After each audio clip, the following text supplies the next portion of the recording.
What's up, guys? Plano Trade and Exchange here. Wanted to really do this video just to kind of give a little sample of just what I got in anticipation for PSA to hopefully have cheaper grades. um, I've got a lot of cards here that I just wanted to kind of review and show people because I think that there's been a lot of market changes, especially since the beginning of the pandemic. And yeah, I just kind of wanted to make this video as kind of an open dialogue and discussion about the overall market and overall just the type of cards I'm excited about sending to PSA. So I'll start off with this one. This one needs no introduction, but this is, of course, the regular SDY first edition Dark Magician. I got this one for not a steal. I think I paid about $500 for it, but it is basically packed fresh, or deck fresh, I should say. And I'm excited about this one because I don't think it'll get the 10, but it has a slight chance of that. The only issue I believe it has is this little bitty white dot at the top, right up there. But I'm excited about SDY just because I think it's a pretty underrated card that is in the market right now. I think it's simply because Blue Eyes overshadows it and LOB is kind of at a craze at the moment. But I think SDY, SDK are cards that are going to be up and coming. I have another one right here. This one is not near mint. This is, I would say, moderate play at best. The reason why I'm grading this because I want the misprint version of Dark Magician right here with the foil line. So that gives it a unique twist. So I have two of those I'm going to submit. Don't know if I'm probably going to do a BGS submission for my misprints, such as this super faded Dark Magician. I believe this is a wavy copy as well, but you can see the stars are almost faded into the circular levels. The name is almost faded into the card, and there's additionally a yellow, a different contrast right here in the lining of the card. I would say it's near mint. I don't think it'll get a 10 for sure, but it'll probably pull a 7 or an 8, which is fine. I just kind of want it slabbed up. I have another one right here that is also extremely faded. Same errors, and I think this one's in actually better shape, so that'll probably pull a 8 or 9 in my opinion.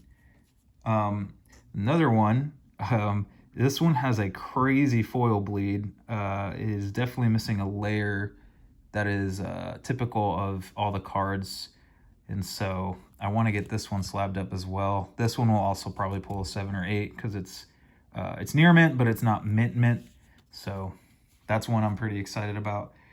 And of course, I like my misprints. I feel like once you collect cards at their max rarity, the next step is to get them in their max rarity at a misprint. And so I like Blue Eyes a lot. It's my favorite card. And so I have this crazy guy right here.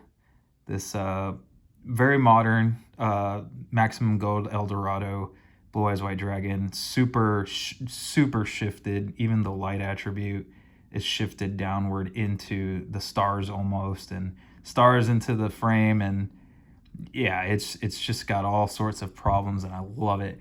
I won this in a Facebook auction group for, I believe, $300, $301. And I deliberated about that price for a long time, but it wasn't until I had the card in my hands and looked at it where I felt extremely satisfied that I had actually bid that much for it. So and I did see one in with a lichened misprint that sold for, I think, $1,000 on eBay. So I think it was a good buy. That'll stay in my collection. Continuing on the Blue Eyes train, we have the SDK version, and I believe this one is virtually mint in almost every way, except I think the only issue, yeah, you can kind of see in the light there, no issues. It does have some spotting there on the back, a little bit of surface wear. But I still think this can pull at least a 9, and if they're really generous, a 10, but we'll see. I don't know. I've been thinking about giving this to Beckett, at least doing their rock hard review to see what they would give it, but you know, we'll see. And then another one, except this one is of course the foil line. This one's a pretty dark, deep foil line, so super excited about getting this one. It is also not near mint. This will probably pull a 5 or 6, but just like the foil line for the SDY Dark Magician, I just want it slabbed. And so, continuing, we have a super faded Blue Eyes. This one is even more faded than the Dark Magician because even the gold lettering, I guess they ran out of ink for this one in all regards, except the back, but the front, it doesn't even have its name. I think if you look, you can see a very faint shimmer of the gold text. It's very hard to see in the picture, or in the camera, but yeah, and this one is virtually mint. But because of the misprint, I don't know if it'll actually get graded. Again, I will be submitting this and other faded misprints to BGS because I think PSA discounts from the grade because of the misprint and the fading. So we have a lesser faded, but still very faded Blue Eyes here. This one I actually bought a long time ago and SGC denied it. So the seller sold it in this very card saver along with that sticker saying that it wasn't graded. And I went ahead and purchased it just because I think it was still a sweet misprint and very much mint. So probably 8 or 9 on that, but I don't know. Another BGS card. And then I have another one. I love Blue Eyes, love SDK. This one is near mint. This one will probably pull a 7 or an 8 though. But yeah, that's another one I'm pretty excited about. And then this one has a slight fade. The wavy is a little more intense in this one. Well, it's kind of hard to tell on the camera, but this is an additional Blue Eyes. I think this has a good shot at a 9, but we'll see.